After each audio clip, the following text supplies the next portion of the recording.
What's up, combat fans? Welcome back to another episode of Face Yourself.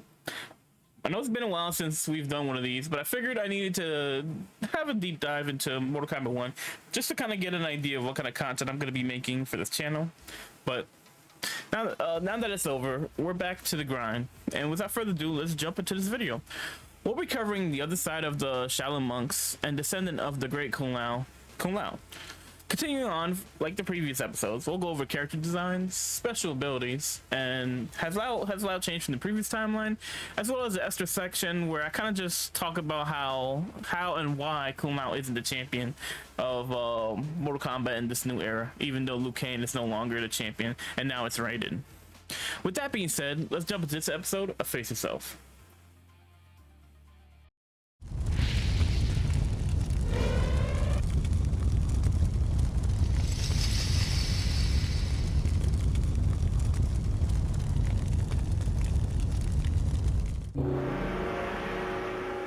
My name is Anthony Marquez, and I played Kung Lao.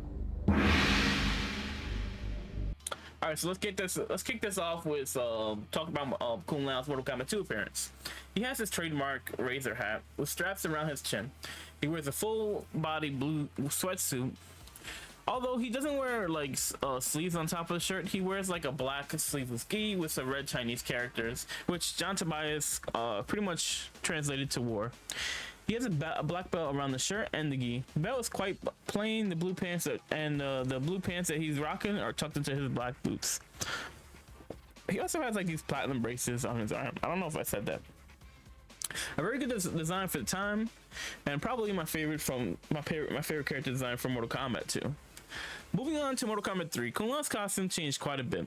He has two red, white, and black straps instead of a shirt. This version really shows off his ridiculous physical appearance. My boy has been really hitting the gym since Mortal Kombat 2.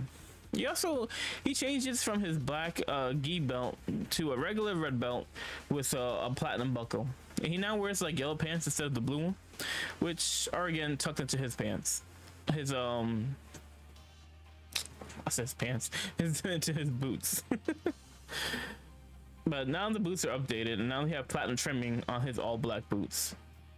His gauntlets are still platinum, but have like these black bands that go around his arms to make it comfortable for him to keep those gauntlets on.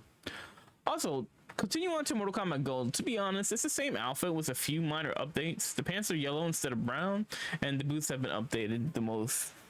The most notable change, in my opinion, is his hair is just longer, I think. Other than that, like, it's pretty much the same costume as Mortal Kombat 3. Okay, so fast forward to Deadly Alliance. Kung Lao's hair has grown really long, and he now wears it in a ponytail. The gauntlets are gone in his primary costume. He wears like a black wristbands with studs on them. Also, he wears like a long sleeve teal gi that rolls off the front and the back. The sleeves has the cuffs rolled up, so you can see his wristbands. He still has the red belt, but has like this big leather piece that the red belt goes over. And his new long pants is tan with the boots. The boots are really plain in his in this skin. Kind of like just reminds me of like one of like Goku's like Dragon Ball Z boots, if I'm being honest. But it is what it is. However, in his alternative skin, he has a more traditional look to it. Like he actually has like his traditional Chinese like dark blue gi with like a light teal strap that goes around the shoulders. He has like these bicep gold bands on his biceps, obviously, and now he has like the gauntlets make a comeback in this costume, but they're two different ones. So on one of the arms is silver. It's a silver gauntlet, and the other one it's a gold one. So the gold gauntlet goes all the way up to his elbows, and on the arm that has the gold gauntlet, he also has like a fingerless gloves, which they had a thing with making the characters have two different types of gauntlets, which I feel like would be weird during a fight. But anyways, that's just me. That's just like my personal opinion on it. His new pants are a teal color with a dragon design. His new boots look great, switching to a pair of black boots with brown trimming, and instead of just like being like a regular shoe, he has like a camel toe type of shoe. It's actually pretty interesting. Kung Lao misses deception but makes a reappearance in Mortal Kombat Shaolin Monks, rocking black gi that drapes down from the front to the back, and he has his family symbol, which is some kind of dragon lion hybrid. I never really got to understand which one it is. I feel like it's a mix of both, especially when you think about the jade, the dragon jade statue. His pants are light blue with a dragon design similar to his Mortal Kombat Deadly Alliance alt. His gauntlets are now black with his family logo on it as well. However, he has like these brown ropes around the wrist. I assume it's to hold the gauntlets in place, especially when he's moving around and fighting. His boots are heavily armored, now brown and silver, and it with the black shoes. That covers his Mortal Kombat Shaolin Monk skin. And with that being said, we're moving on to his Mortal Kombat 9 skin, which is just, honestly, if I'm being real, is just an updated version of Kung Lao's Shaolin Monk skin. His red belt now has 2 red ribbons that hang around the sides. The rest of the costume, outside of the 2 ribbons, is pretty much the same as that costume, but just with quality of life updates to the costume. But in my personal opinion, I think the costume kind of is like a fuse between the Mortal Kombat Shaolin Monks and his Mortal Kombat Deadly Alliance alternate skins, which is pretty dope because I like both costumes. But anyways, so in MKX, his costume again looks like another updated version of MK9, with some more traditional look of like a master instead of just being like a regular Shaolin Monk. So in this one, he actually has his hair in a long braid. He's much older now, and he wears a dark blue undershirt underneath the Chinese gi that he wears over. And he has the red belt again. He actually has the war symbol again on like the flap that's hanging in front of his legs.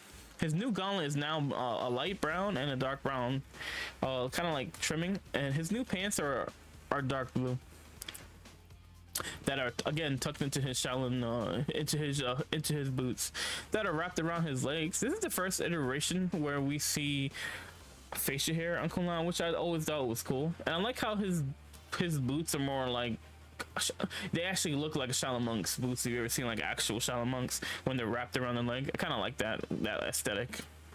So moving on to Mortal Kombat 11, it's kind of hard to pick a costume because he has so many, so I'm just gonna pick one that I think is the one from the actual story mode.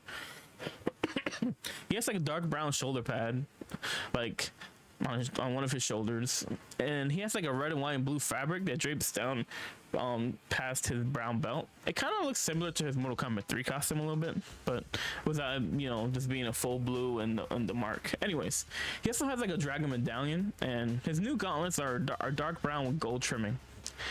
He also has tan pants again with dark brown boots that has silver trimming. One final note I feel is he has like these brown straps that go around his head. I don't know if that's connected to the hat. I feel like it's not. I feel like that's more of just to keep the hat in place so that he doesn't like get into an accident or something when the hat like falls or something on his head. Finally, we're moving on to his Mortal Kombat 1 skin. His new skin is a traditional Chinese gi. He has his family logo on his gi again. The red belt makes a comeback under his gauntlets, and he also has like these red wraps like that are actually tucked into his gauntlets. And the actual gauntlets are black with some kind of metal on them. And he has the medallion on his red belt now instead of it hanging off the side of his leg like it was in Mortal Kombat 11. It's now connected across the belt by a rope. I like how all the costumes they've gone for as their primaries are all like a more traditional look.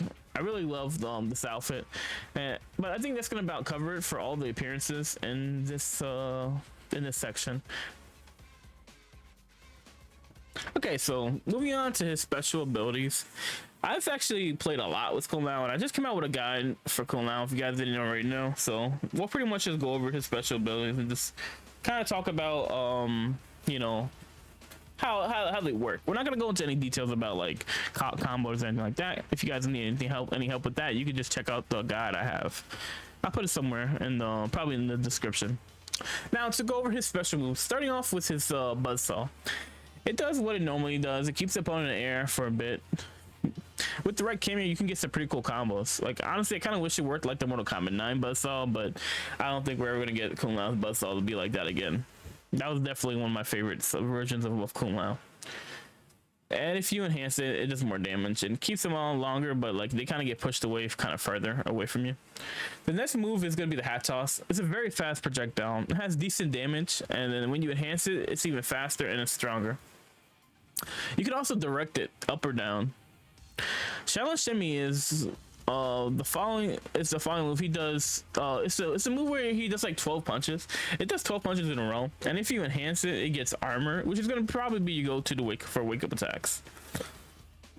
This move is probably his main extender during combos. If you enhance a combo, I think it's called what you call it, was it concussion? Yeah, it's called the concussion. The concussion, like you want in the enhanced version, it keeps the combo going. But anyways, like you'll see it in the guide. So then we have the Shaolin spin, which is a good tool to get someone off of you, and it has armor on the regular one and the enhanced one. The enhanced one, it can also be held, and you can move around it, and you can even cancel it to just kind of mess with your opponent. Lao has another new move called the Soaring Monk, which is a great anti-air tool. If you enhance it, you can cancel it into air attacks. Basically, it's a dive kick that goes up. Finally, Kung Lao's main dive kick is back. He doesn't have his regular spin. He doesn't have his low hat. But he does have his dive kick and his busso. So anyways, the dive kick does what it normally does. It's just a move to put him on the ground. But if you enhance it, instead of him going down to the ground and does like a bunch of punches and then jumping off of them, he bounces the opponent off the ground, which is really cool, especially when you pair him with Sonya, because like you get a cool mechanic where you bounce them, and once they bounce, you call in Sonya, and then you just do combos off of it. It's pretty cool, I'm not gonna lie. That covers all his special moves. Honestly, this section is pretty short because like they don't really have a whole lot of moves to really go over, and I feel like we go over all the special abilities and stuff like that with guides. So I don't know, I may even phase this part out of the face yourself videos just because now we have our hands on the game, so like you guys already know what special abilities each character has. So we'll see. I'm gonna think about it, and then I'll let you guys know in the next video. So in this chapter, we're just gonna go over why Kung Lao isn't champion. Okay, so if we go back to original OG timeline, I'm talking about like the events from Mortal Kombat, the original Mortal Kombat, to Mortal Kombat Armageddon. Kung Lao's personality was 100% different than how it's been since Mortal Kombat 9. I feel like that version of Kung Lao would have taken over as a champion in this new era, because Kung Lao used to be humble and he did not like violence. Like he was just like he was just a regular monk, but he knew the only way for Earthrealm to really know peace is to fight in the Mortal Kombat tournaments. He wasn't an arrogant monk, nor did he have an ego. In Deadly Alliance, he was serious, and he was committed to the White Lotus and the defense of Earthrealm. And I don't believe, like, I'm not gonna completely break everything down here, just because like in the next section there's gonna be a lot of his bios and stuff like that we'll really break down and just see exactly on why he is the way he was, and then after Midway era had ended and the NRS era, how they changed him to be like comedy relief, which is stupid to me. But anyways, with that aside, so let's be honest, like they made Kung Lao into like a sidekick, but he wasn't like that initially. Honestly, Raiden's personality in Mortal Kombat 1 was exactly how Kung Lao was in the old timeline, and before the soft reset, before all the time traveling crap, Kung Lao, that was his personality in the original Mortal Kombat era. So, but anyways, in Mortal Kombat 9, Kung Lao has played the fool. He has an ego, and he overestimates himself, and he's lazy compared to Liu, which is why Liu was able to beat him, because of the time and sweat he put into practice. Due to his new playful personality, he's taken off guard after defeating the Deadly Alliance and falls victim to Shao Kahn's sneak attack. But moving on to Mortal Kombat 11, he is less playful, taking a more serious attitude, but you can still see that he still has that playful personality and kind of like that lazy undertone in his intros. Hell, even in the new timeline, he has the same personality. Liu even quotes to him why he's not champion, even going as far to saying that the great Kung Lao would be proud of him, but his lack of seriousness and determination is holding him back from reaching his potential. In all honesty, Kung Lao should be the champion. Like, Kung Lao is way more talented and he's way more gifted than Raiden is in this era. Like, it's been hinted at throughout the entire story. Like, Kung Lao constantly beat Raiden. Like, he's never lost to Raiden in anything. So it just goes to show that Raiden worked harder and put in the time and practice to get to the point where he was able to overtake Kung Lao, because Kung Lao didn't have the same determination and didn't have the same motivation to be better, because he just always thought that Raiden was gonna just be his punching bag and that he would always be better than Raiden. If Lao had took his training more serious, he would easily be able to take Raiden's place as champion. Like Liu pretty much confirmed that in intros. But due to the flaws of his personality and work ethic, he plays second fiddle to the champion of Earthrealm. In another timeline, maybe that could change. As a Lao fan, I wish he would go back to the old version of himself and just go back to being serious and humble and not being this new version of Kung Lao that they've been shoving down our throats. Which, again, I don't like this version of Kung Lao. Like, I don't like that he's like the comedy relief and everybody just dunks on him in intros and all that. But that's just my own bias. As a Kung Lao fan, I just prefer the original Kung Lao. So Kung Lao's personality has probably changed the most because of all the different eras of Kung Lao. He's just been different. Like from the original Kung Lao to the not midway, but the NRS Kung Lao. Kung Lao's completely changed.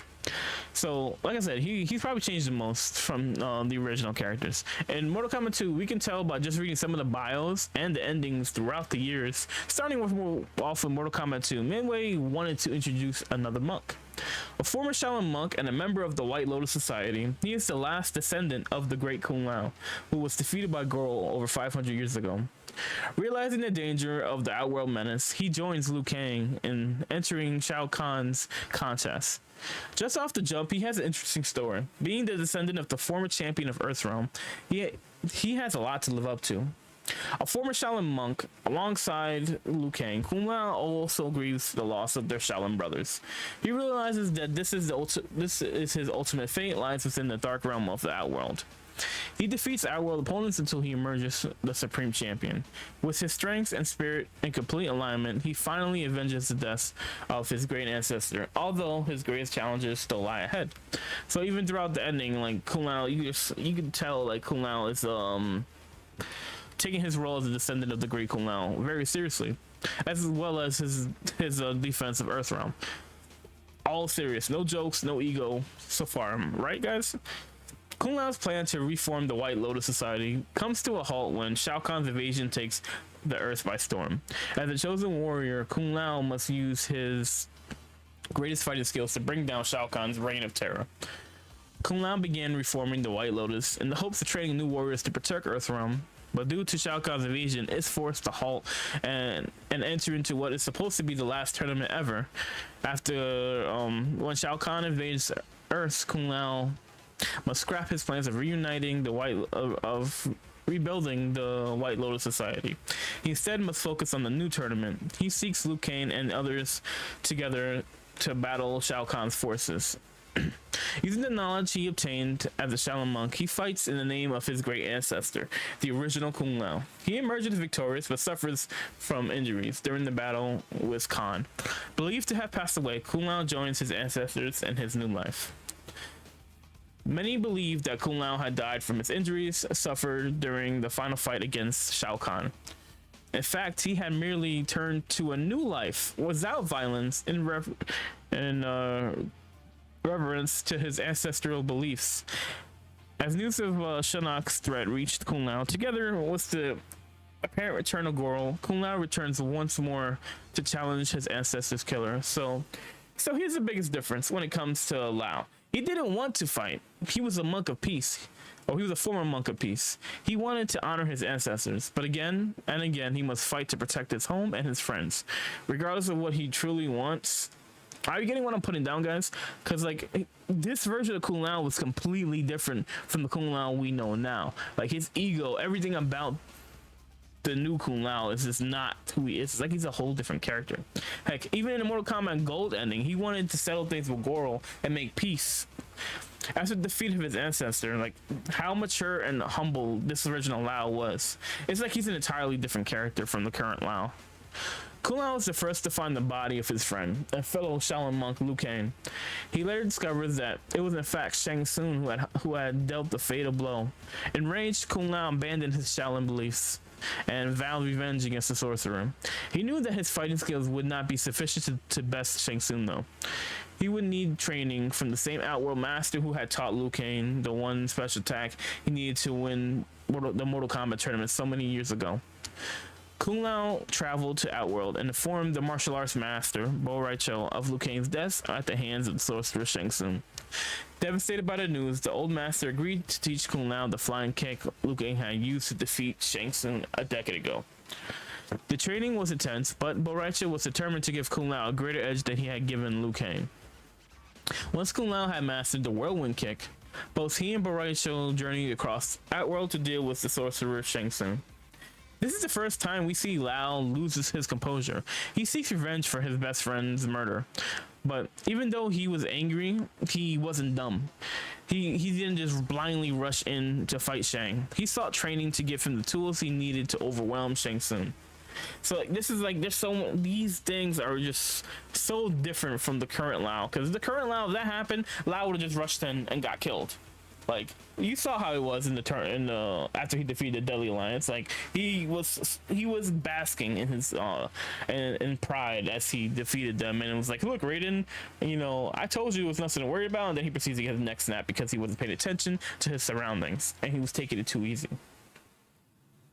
Rage fueled Kung Lao's thirst for revenge. The memory of holding his fellow monk's broken body on the Leitai of Wuxi Academy ground consumed him as he rained blow after blow after blow upon Shang Tsung. Kung Lao had finally mastered the attack Bo Raicho had taught him. The sorcerer could not withstand his whirlwind assault. Shang Tsung begged for mercy. Kung Lao granted him none.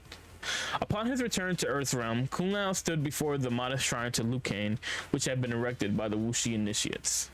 During his absence in Outworld, he lit a stick of incense and placed it upon the others, already burning there. He bowed his head and prayed for a safe passage to the afterlife for his friend and brother. With Shang Tsung's death, Liu Kang's spirit could finally rest in peace. Earthrealm was safe once more, but at a terrible cost. The work of the White Lotus Society had become more important than ever. Yes, revenge wasn't the Shaolin way, and still isn't, but the way Liu died was messed up. Shang imitated Lao and used his form to get close to Liu to kill him with the help of Quan Chi.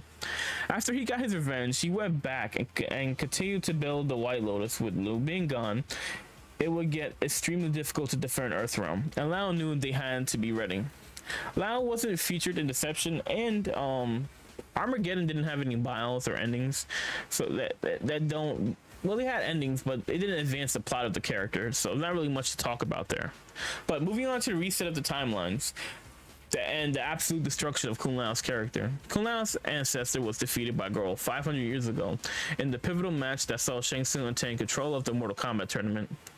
To him, this contest is more than Earthrealm's freedom. His life goal has been to slay Goro and win the tournament, thus restoring his family honor. After being defeated by Liu Kang in the qualifying bout, he disguises himself as one of Shang Tsung's guard to gain admittance. Kung Lao believes he's ready for the challenge. The time to avenge his ancestor is at hand. See, Lao is obsessed with restoring honor to his family and ignoring Raiden and the Shaolin orders, and the Shaolin monks' orders too, and because of this, he is soundly defeated by Scorpion, showing his inexperience and overall hot-headedness. So already we're starting off with his immaturity and inexperience to understand like the situation that they're in, and because he's rushing off to fight to try and fight and defeat Goro, he's defeated immediately as soon as the game begins. Like he loses to the first opponent, which being Scorpion. But after you beat the game, Kung Lao ending, Kung Lao finds out that he's actually the reincarnation of the Great Kung Lao.